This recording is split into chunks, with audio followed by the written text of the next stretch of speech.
Sir, এসেছিলাম আপনাদের মাঝে। এখন সময় ফুরিয়ে গেল, এবার আমাদের যাওয়ার পালা। সামনে আমাদের টেস্ট পরীক্ষা। আমাদেরকে আমাদের এই 26 ব্যাচকে যেভাবে পেয়েছিলেন তা যদি একটু বলতেন। Thank you dear. আসলে ইংলিশে একটা কথা আছে পিউপিল, স্টুডেন্ট না বলে পিউপিল বলা হয়। পিউপিল শব্দের অর্থ কি? ফিজিক্যালি এটা হচ্ছে চোখের মণি। আসলে ইংরেজ জাতি হয়তো শিক্ষার্থীকে ভালোবাসে বলেই তারা চোখের মণির সাথে তুলনা করেছে। এটা সব জাতির জন্যই প্রযোজ্য। তো তোমরাও সবাই, সকল শিক্ষার্থী আমাদের চোখের মণি বা পিউপিল। তা আমি এই পিউপিলদেরকে ক্যাটাগরাইজ করি তিনভাবে। এক, সবাই পিউপিল। এই পিউপিলদের মধ্যে আবার চোখের তারা পাওয়া যায়, অর্থাৎ কেউ কেউ স্টার্স। তা আমাদের এই কলেজে বহু স্টার ছিল, আছে, আশা করি থাকবে। আর 26 ব্যাচকে আমি কিভাবে মূল্যায়ন করব, এটার প্রতি আমার একটা ইমোশনাল বন্ডেজ আছে। আমি খুব ক্লোজলি দেখেছি। যদি ইউল্যাবের সব শিক্ষার্থী তারকা হয়, আমি বলবো তোমরা ছিলে ইউল্যাবের সুপারনোভা, যাদের ব্রিলিয়ান্সটা ভিন্ন। 10-15 বছর আগে প্রথম দিকে কিছু শিক্ষার্থী দেখতাম, তারা সব সাইডে অলরাউন্ডার। সেটা সায়েন্স ফেয়ারের ক্ষেত্রে হোক, কৃষ্টি কালচারে হোক, সঙ্গীতে হোক, তারা অলরাউন্ডার ছিল। ইভেন পলাইটনেসে। মাঝে গ্যাপ, এই অস্থির বাংলাদেশে তোমরা আসলে একটা ভিন্ন মাত্রা নিয়ে, যেটা স্বতঃস্ফূর্ত, নিজের থেকেই সব কিছু করো। আর আমরাই যে সব সময় তোমাদেরকে শেখাই তা নয়, তোমরাও আমাদেরকে শেখাও। মানে তোমাদের থেকেও ইনডিরেক্টলি আমরা অনেক কিছু শিখি বা শিখেছি।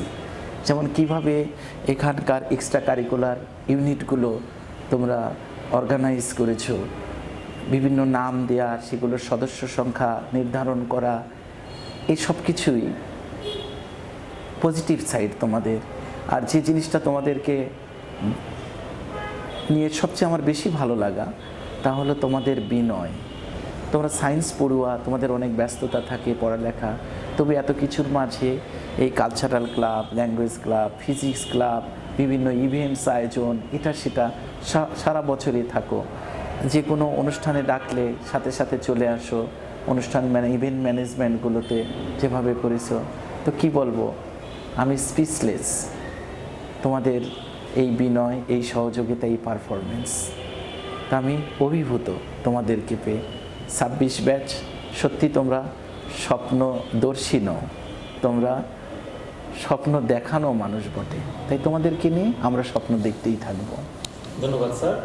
আমাদের ব্যাচের জন্য আপনার কিছু পরামর্শ। আচ্ছা, তো পরামর্শ কি, অলরেডি তোমরা ম্যাচিউর হতে যাচ্ছ, অনেক কিছুই বুঝতে পারো ভালো মন্দ। পরামর্শ একটাই, আগে পড়াশোনা করতে হবে মেইন ট্র্যাকের। সেটা মেডিকেল সায়েন্স পড়ো, বুয়েট পড়ো, জেনারেল কোনো ইউনিভার্সিটি পড়ো, দেশে থাকো বিদেশে থাকো, মেইন পার্সপেক্টিভ বেঁচে থাকার জন্য, জীবনের জন্য এগুলো দরকার আছে। তো কোমল যে হিরে, তার নাম বিদ্যে। আর হীরার যে জ্যোতি, সেটাই হলো কালচার। তো তোমাদের যে একটা কালচারাল ব্রিলিয়ান্স, মানবিক বিষয়গুলো নিয়ে, শিক্ষার্থীকে মানে শিক্ষকদের নিয়ে, সমাজের অন্য মানুষদের নিয়ে, এই ব্রিলিয়ান্সটা যেন অটুট থাকে। আর আমাদের সাথে যোগাযোগ রেখো। আমরা আনুষ্ঠানিকভাবে তোমাদের এই 1 বছর 1.5 বছর রাখলাম, সবসময় যোগাযোগ রেখো।